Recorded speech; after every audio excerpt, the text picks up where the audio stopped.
mo'min musulmon inson so'zimiz nihoyasida jamoatimizga aytamizki, payg'ambar sollallohu alayhi vasallam bilan birga bo'lishlik bu bir duo bilan, bir ikkita so'z bilan bo'ladigan narsa emas. Bir kishi kelib aytdi: "Ya Rasululloh, mana men sizni bir imkon bo'ldi sizdan duo olishlik, sizdan so'rashlik bir imkon bo'ldi. Bir duo qilib yuboring menga" dedilar. Payg'ambar sollallohu alayhi vasallam nima deb duo qilay? Men siz bilan jannatda birga bo'lay dedi. Bu yana bir sahoba. Qala a'inni alayka bi kasratis sujud.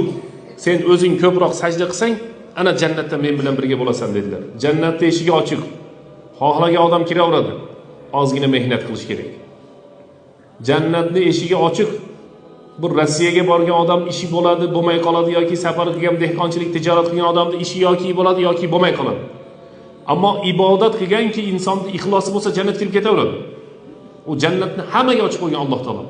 Iymon bilan ibodat bo'ladigan bo'lsa, har bir inson jannatga kirib ketaveradi. Subhan robbika